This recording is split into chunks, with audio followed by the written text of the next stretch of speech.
Bienvenido a la isla. On Easter Island, the centuries live side by side. Beyond the hula girls and flower lays, the welcoming songs and smiles, lie the relics of ancient, half-glimpsed mysteries. Here, a visitor from the present, I set foot on the endless continent of the past.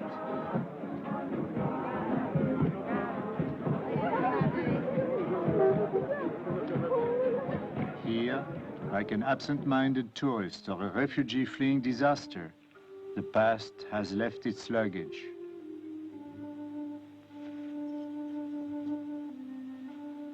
Images carved on stone, hollowed trumpet rocks of long-forgotten use.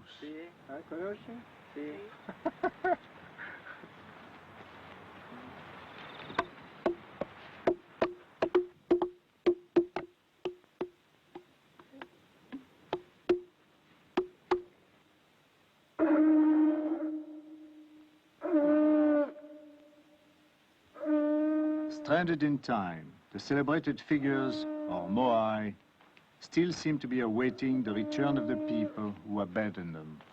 1, 2, 3, 4, 5. There were 6, and one is originally, missing. yes.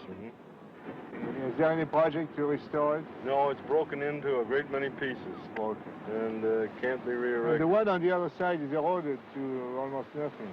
Yes, that one too was found in the sea. It was found in the sea. Like caverns under the sea, much of the island's history lies hidden.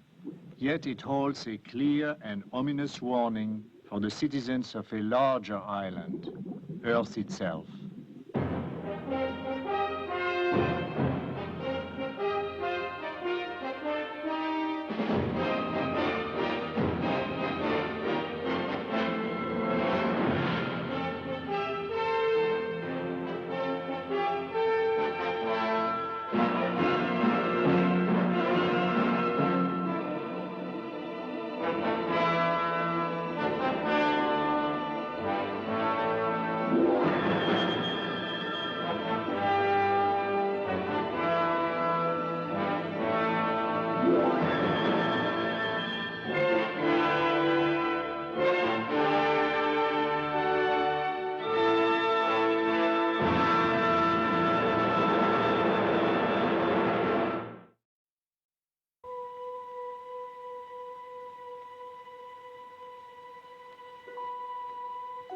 Lost in the immense solitudes of the Pacific, 1,100 miles from the nearest inhabited island and 2,300 miles from the South American coast, Easter Island is the Earth's loneliest habitation and the most puzzling, a microcosm of the human story lost in silence.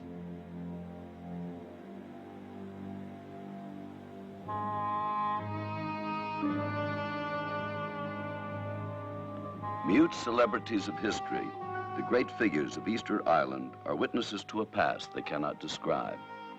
Yet a scale model of our own world lived and died here.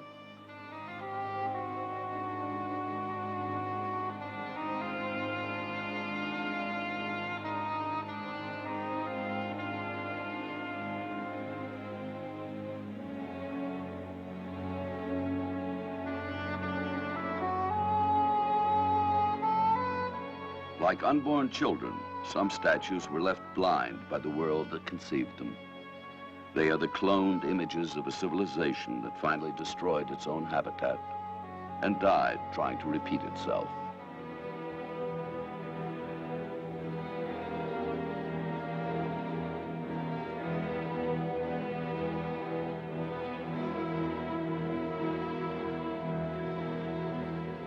In the quarries of Rano Raraku, unfinished effigies sleep out the centuries, awaiting slow dissolution in the wind and rain.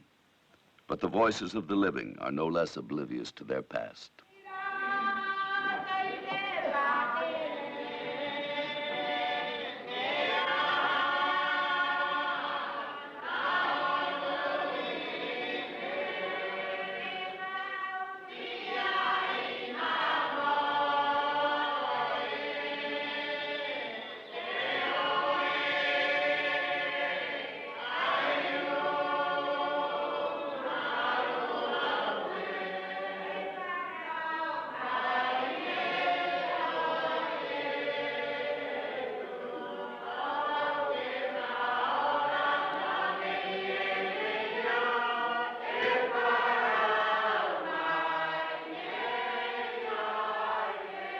Now subjects of Chile, the people of Páscoa, as the island is called in Spanish, or Rapa Nui in Polynesian, have been overwhelmed by Western ways.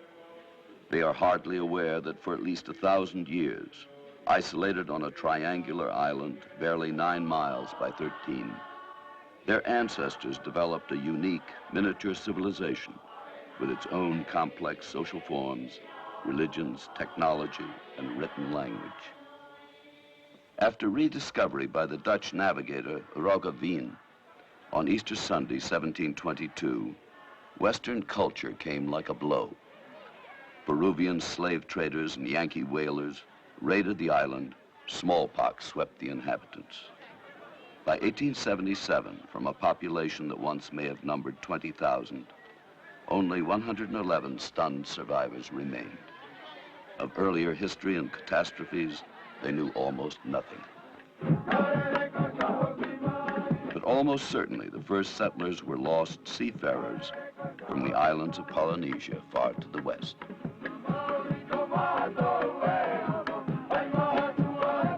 When people are enclosed in a finite world like here, do you think that automatically they begin to dream about out of this world things that are impossible, which means gigantism?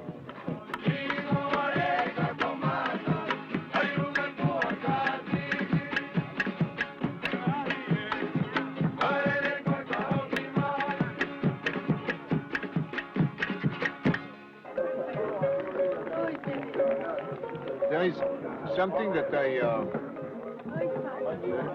I wonder.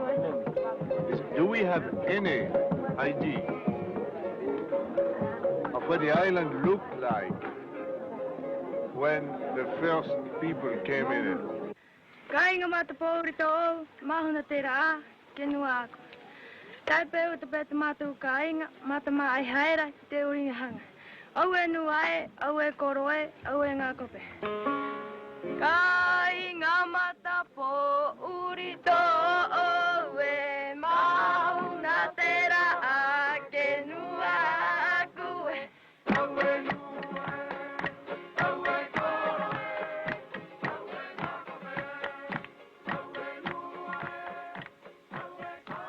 In a few of the island's songs, one can hear, across time and the encircling seas, the sound of a more distant voice, the echo of a deeper past.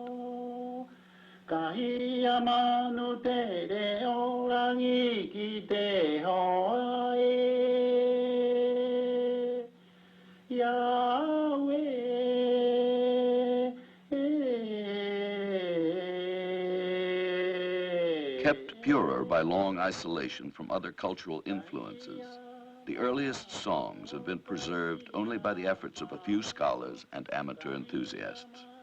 Among them, Dr. Ramon Campbell, the resident physician, who plays his recordings for Captain Cousteau. It's amazing that I don't find any similarity with the Tahitian songs I heard. Absolutely. For me, it was a great surprise when I recorded these chants that year, the first time. But I found it was absolutely different from Polynesian chants and music. I haven't found in no island in the Pacific something so. The analysis scientific of this music sounds that the music has more influence of Indian, and the poetry, the poems, from the old poems of China.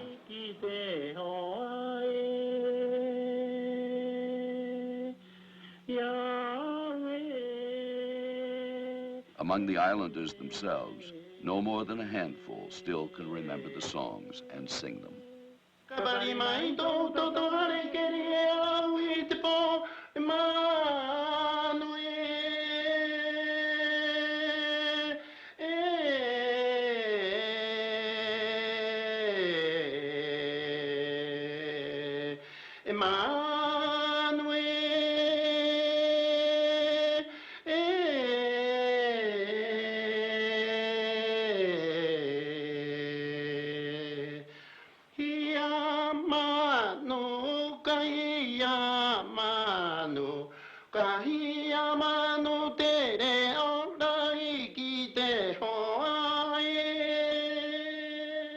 For more than a century, explorers and anthropologists have tried to unravel the complex mysteries of Easter Island's cultural origins. Tonga y Fiji es el principal para poblar las Marquesas.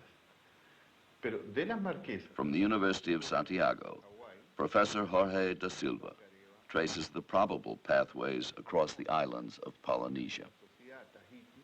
The first migrants, says Professor da Silva, arrived perhaps as early as the 1st century, and certainly not later than King Hotamatua's band in the 7th.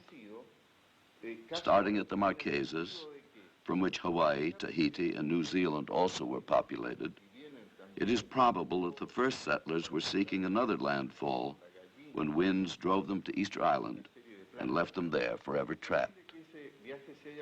Fortunately, they had with them a few small animals and plants to found a colony.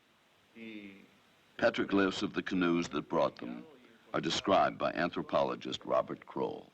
So this is a petroglyph of a double-hulled, high-sterned Polynesian voyaging canoe, which was discovered during Dr. Malloy's expedition in 1974. I'll just briefly outline with my fingers what this petroglyph shows. The canoe starts here. This is the hull of the canoe. And these lines going up here represent the high stern of the canoe where the chieftain, the king, or Ariki rode.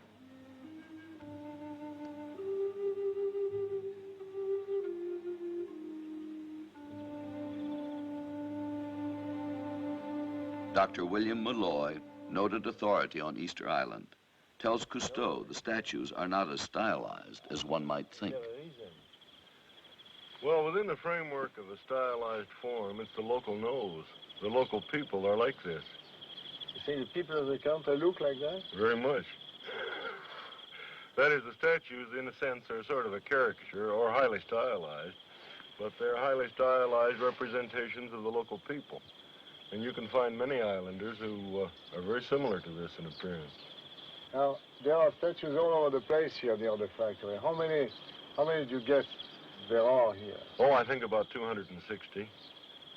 That are visible now. Here in the quarry? That's right. A great many more buried below the surface.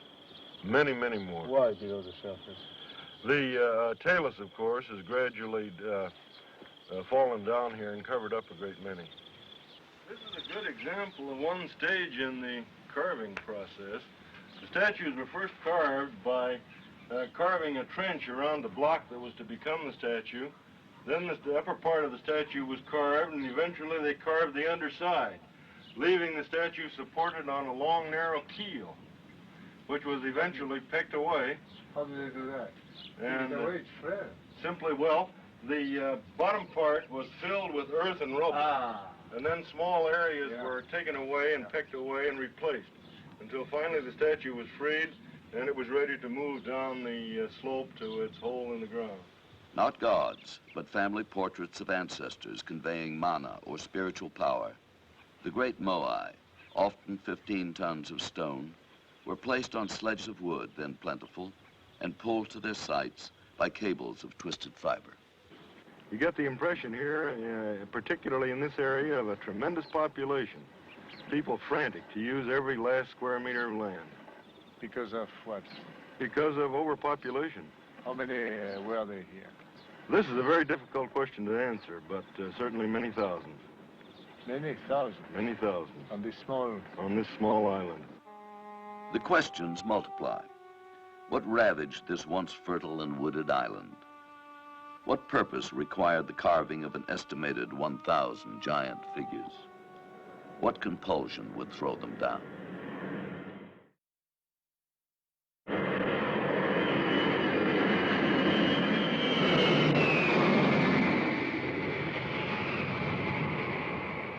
Seeking clearer answers, Cousteau summoned his exploration team, headed by son Philippe.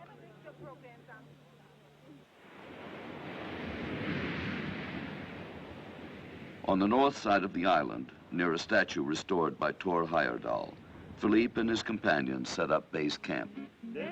Here, on the island's only beach, King Hotumatua and his Polynesians are believed to have landed in the late 7th century. Bringing only a few chickens and plants, Hotumatua's people survived for more than 1,000 years.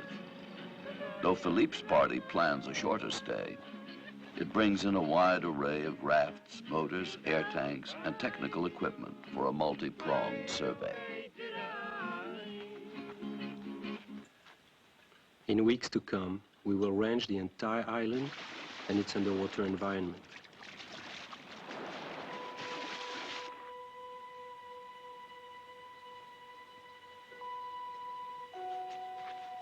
We will traverse the almost roadless landscape by horse, despite a mutual distrust. We will climb the precipitous cliffs that rise as high as 600 feet in a bastion against the sea, explore the caves that tunnel the porous volcanic rock almost everywhere. For a bird's eye view, I will take to the air in a complete search of possible clues to the island's true story. The Zodiac, the diver's rubber support craft, is carefully ready for the rough coastal waters of Rapa Nui.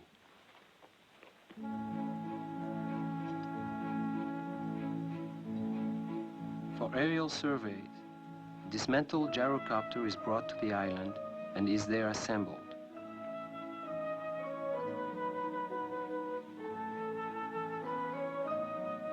On it, a local artist paints an appropriate symbol, the figure of Tangata Manu, or so-called Birdman, whose cult dominated the island for 200 years after the overthrow of the great stone figures in the 17th century. Strapped into the skeletal craft, I prepare to test the gyrocopter on its maiden flight.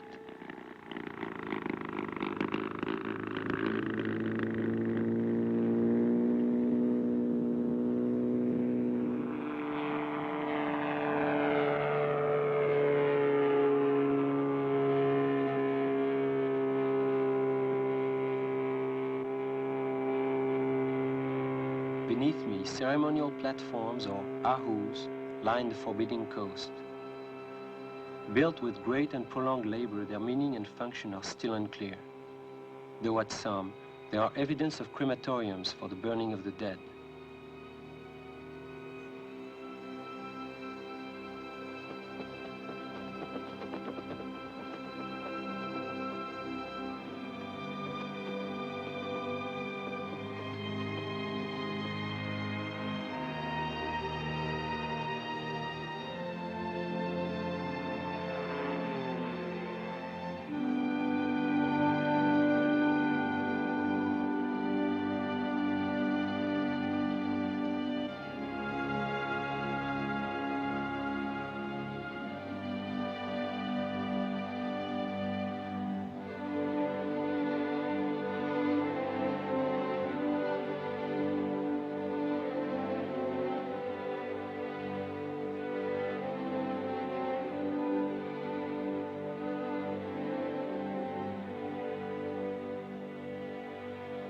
Some scholars have speculated that the stone figures may have been transported around the island on reed boats, on the theory that if such a method had been used, some statues surely would have been lost in the sea. We prepare to search the bottom.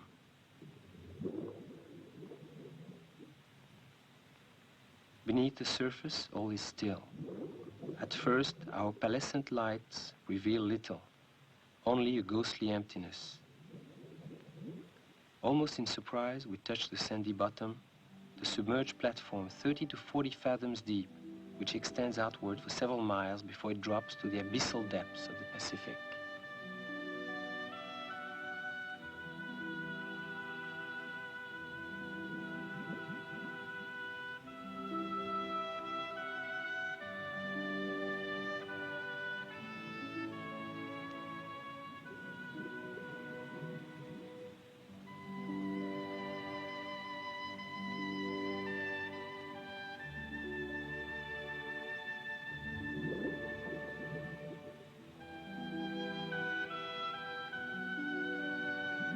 The shapes that loom from the bottom seem vaguely familiar.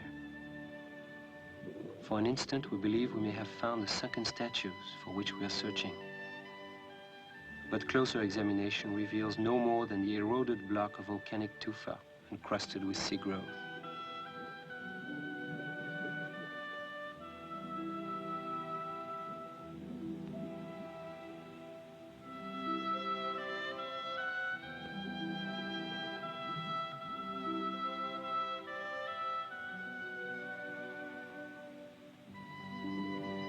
Though the legend persists that Easter Island is the remaining fragment of a sunken continent, all evidence indicates that it is volcanic in origin, built up by successive eruptions from the ocean floor.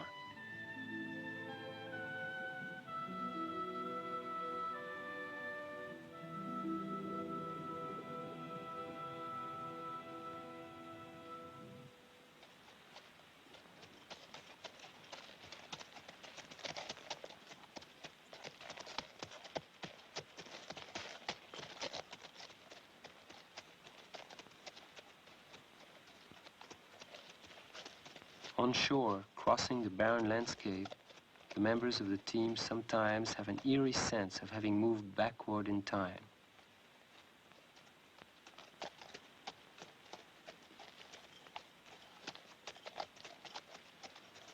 As it might to detectives studying the furnishing of an abandoned room, the past abruptly becomes present.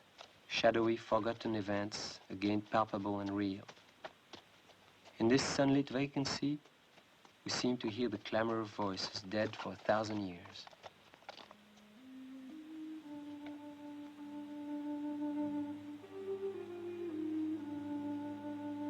Everywhere, like hurried prayers, lies an illustrated litany of stone.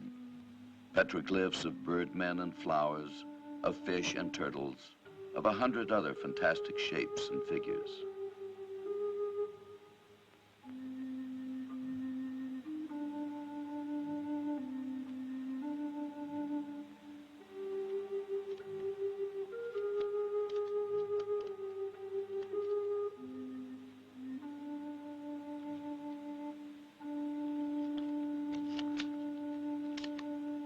Clearly, the caves that honeycomb the porous volcanic rock were made to serve some human purpose.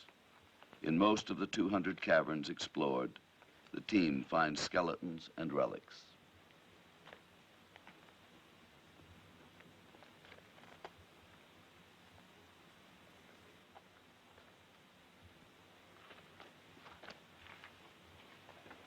Professor De Silva explains that as the island was progressively denuded of its timber and wood became scarce, the increasing population was forced to make its homes in natural shelters, living and dying in this and similar caves scattered throughout the island.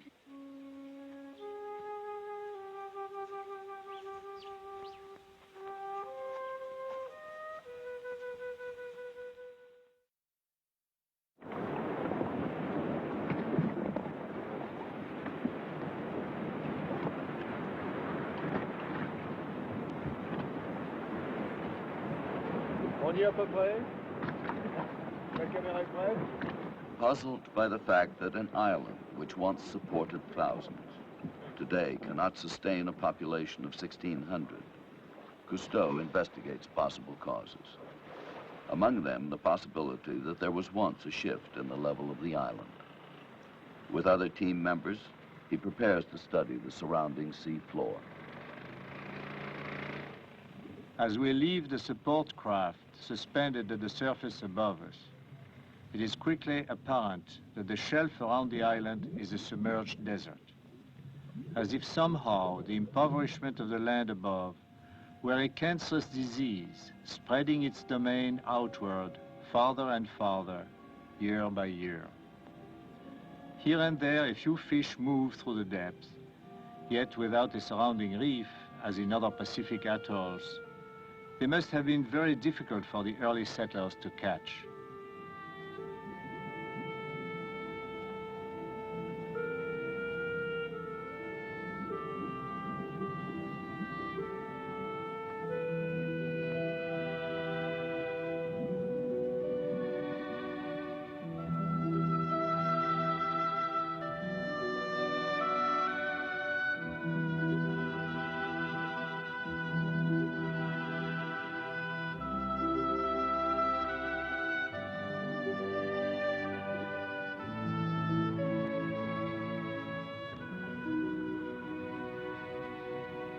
Beneath the sea, grottos and caves reach back into the rock, sometimes rising above sea level, trapped pockets of air in the congealed mass.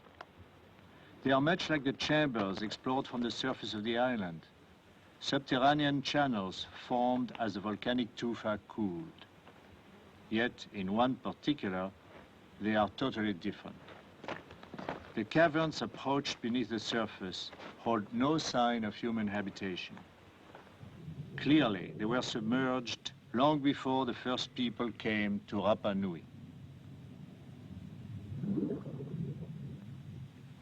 Again, as in 100 other places in the past, I am reminded that the Earth is a living body, an interlocking system of delicately balanced forces, endlessly changing, the sea and the cliff, the tree and the desert.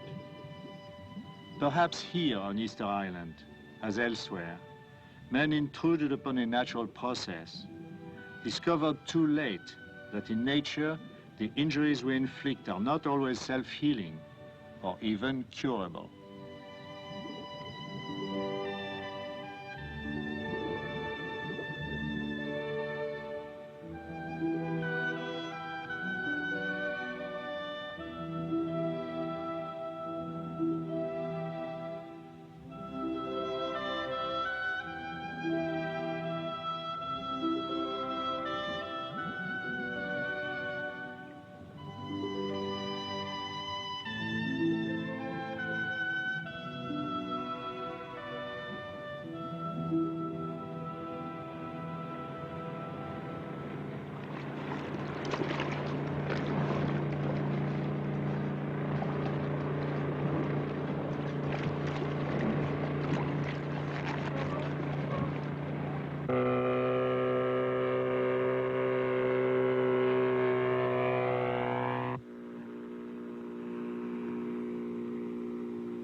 Even from the air, the island now seems poor and arid, with sparse vegetation and only a few trees planted here and there since its rediscovery.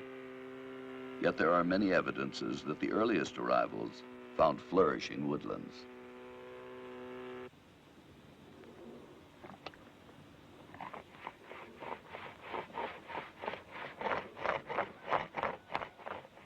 When traced or rubbed by crayon, the petroglyphs themselves reveal images of flowers and large trees which once were common. Professor De Silva tells Cousteau what the vegetation must have been in early times. The flowers and the tree. And the tree. The tree is the only tree and the only flowers in the old petroglyph of the island, no? This is beautiful, no? And very important for the history. No? I think so. Yeah. It's a big tree. Yes, it's a big tree. And when the island was rediscovered, there were practically no tree left. Yes. At the Island Museum, Dr. Malloy describes other valuable artifacts, all made of wood. Of course, one of the most remarkable things about Easter Island is the fact that it demonstrates a characteristic very definitely on the borders of civilization, and so unusual as to be almost unique in a context of this kind. These people had a written language, which they inscribed on wooden tablets, such as the ones that we have here. This, of course, is a hieroglyphic language. It's never been deciphered completely, although some very fine linguists are working on it. And we really don't know what it says, but it represents one of the real mysteries of Easter Island. Not only the fact of its existence, but why a community as small as this one would have needed a written language. And they are printed on both sides, engraved on both sides. On both sides. In a very curious way, incidentally, which is called reversed boustrophodon. You start out here with the first line of characters, right side up, run to the end of the line, then the line continues upside down and in the opposite direction, so the tablet is read this way. Curiously enough, then when you read it, you have to read the first line, turn it upside down for the second line, turn it back again right side up for the third line, and so forth. The reading is a continuous process of reversing the tablet. Sometimes burned as fuel or as vestiges of paganism, few writing tablets remain today. Perhaps used as storytellers' cue sheets, their minutely carved hieroglyphs bear a striking resemblance to written symbols from the Indus Valley in southern Asia.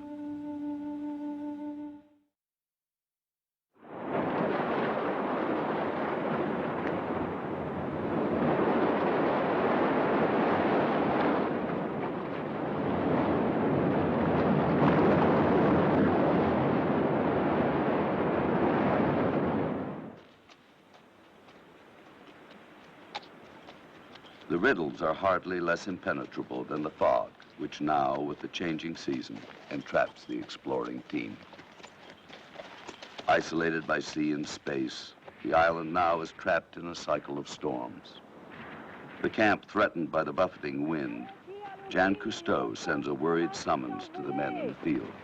Le bâche orange qui a les trous dans les deux côtés, là. Swiftly, the men return, anchor the tents, secure the camp. Similarly, the early settlers on this lonely shard of land must have dug in against the weather, but they could not secure against a greater threat, themselves.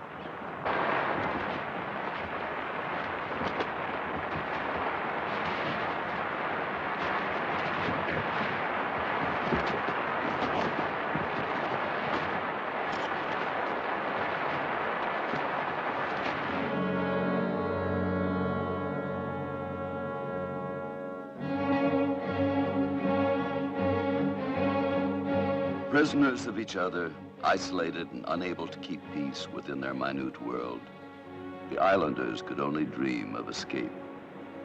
Its symbol, a birdman fashioned after the Manutara, a far-ranging tern. In it, after the overthrow of the giant figures, the people found a new cult, a new tyranny of the strongest. To the offshore island where the Manutara nested went an annual race for power. Here at Orongo, the chief whose swimmer brought back the first egg was made the birdman for the ensuing year.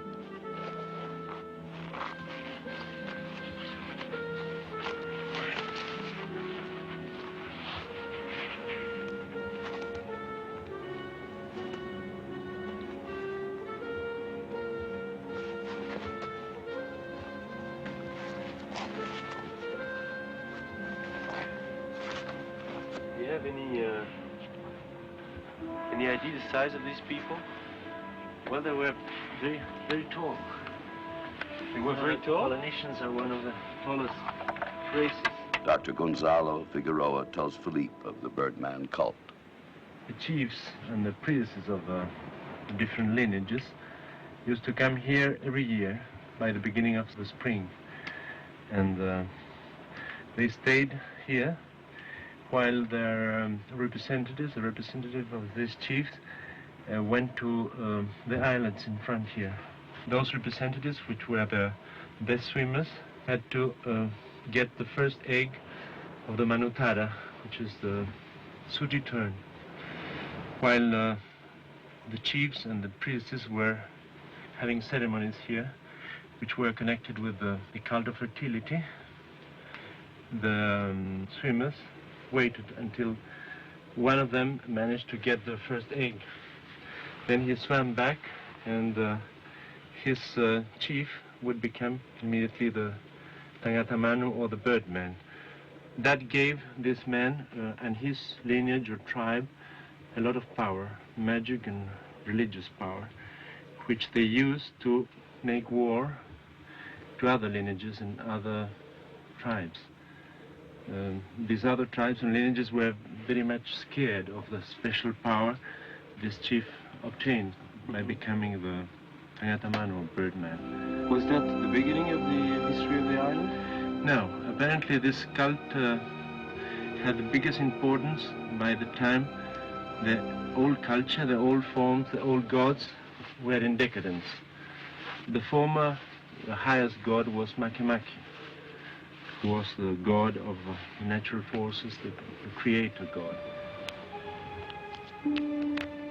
Today, no islander can remember the names of all the gods who once thronged their pantheon of deities, many of whom assumed the shapes of plants or animals. The image of Makemake, most powerful and familiar of the early gods, here is taken from a stone in a dubbing process illustrated by Robert Kroll.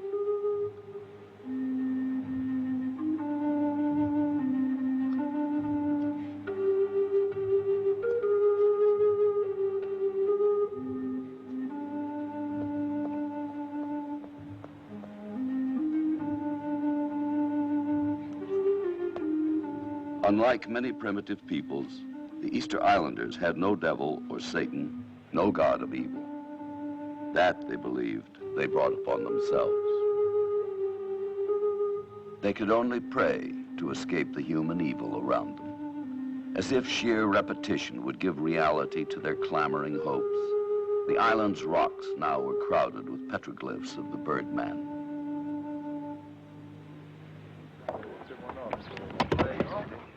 Architecture of the type represented by the large open-air altars that we see being restored here has a considerable antiquity on Easter Island.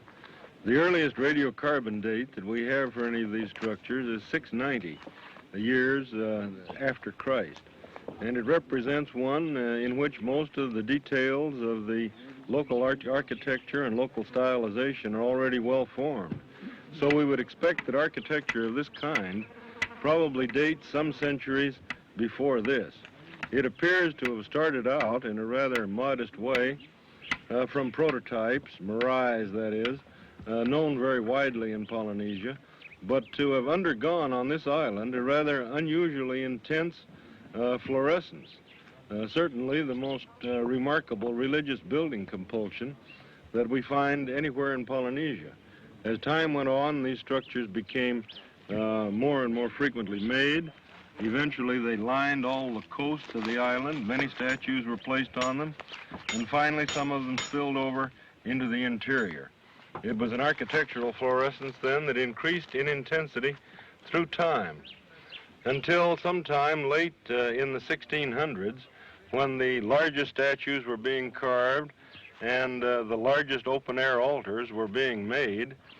And at this time, for reasons that are still somewhat obscure, the island seems to have blown up in a blaze of internal warfare, perhaps because of the demands made by the priestly class for aku construction, for statue carving, the transportation of statues, the building of aku, and all of the ceremonial life associated with them. In any event, it seems to have ended about this time, and most of these structures were destroyed and their characteristic covered up by piles of stone. Wasting energies on totally useless production, exhausting natural resources, confronting overpopulation and food shortage, the island's social order collapsed. In violence and chaos, the great images, symbols of an older and now hated order, were cast down, their necks broken.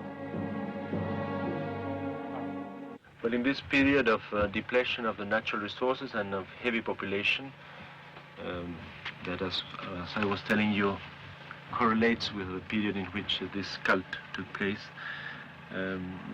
Conditions of life were really very hard on the island. People were fighting each other, and this meant that a quite big increase in cannibalism took place. People were hunting people all the time. The areas for fishing, the areas for cultivation were very much well fixed, and the people belonging to one lineage or one family were watching that their resources were respected and not intruded by others. And when others intruded, well, they were killed and eaten. The greatest relic still remains in the quarry at Rano Raraku. This is the largest statue in the quarry, about 22 meters long, and it weighs of the order of about 400 tons. Certainly a remarkable job. I think this may very well have been the one that when the workers saw it, they said, "This is enough. No more." That's too much for them. This may have been the thing that caused the whole disintegration of the statue code.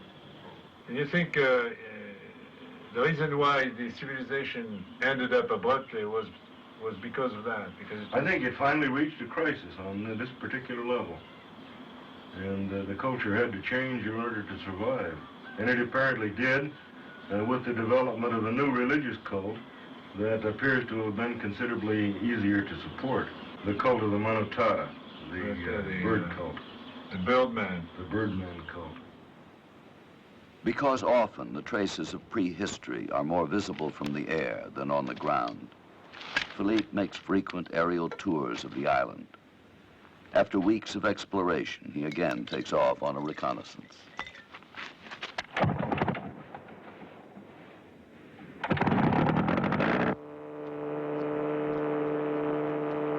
But this time, the flight will end in personal disaster.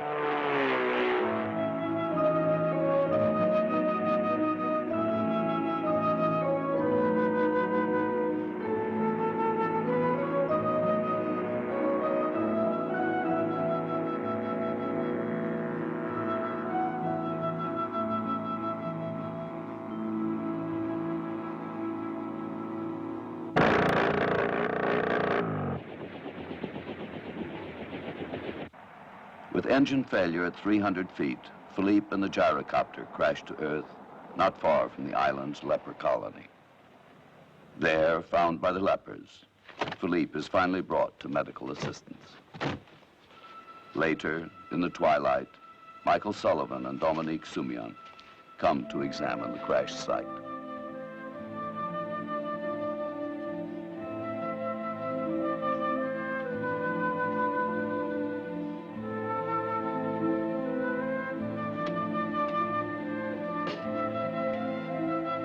The gyrocopter lies shattered beyond repair, a memento that human technology, no less than other gods, can also fail.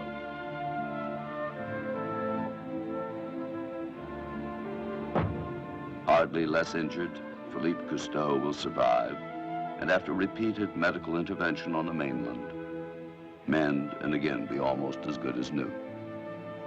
His work nearly completed, he leaves, ironically by air. The island whose inhabitants, caught in a wider tragedy, once dreamed of a similar escape.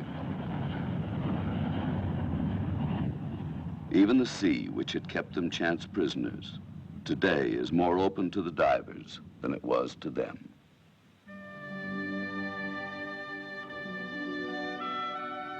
Now, without Philippe, the team descends for a final reconnaissance of the underwater world whose food resource was progressively denied the islanders as wood for boats became scarcer and finally unobtainable. On land, another world was coming to an end as men slaughtered each other in hunger and hatred. But here in these submerged pastures of the sea, there still remained at least an illusion of some calm and natural order. Here too, predator and prey exist side by side in ever-fluctuating balance. Instinctual partisans who, unlike man, seldom escape their role. But fish do not build cathedrals.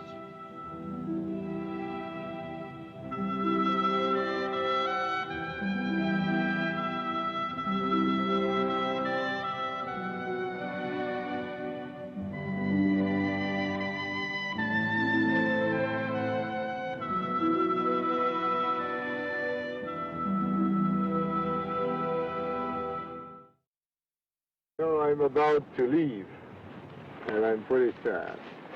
Well, this island has a sad story to tell in many ways. It's the whole picture, of course, of an advanced culture that developed in remarkable isolation and came, of course, within a hair's breadth of destruction. Spectral figures on the barren landscape, the giant statues once may have conferred mana or spiritual power from some ancestor upon his clan descendants. But mana requires belief, and today there are no believers on Easter Island. Mindless relics of a faith that failed, their eyes mirror neither memory nor hope.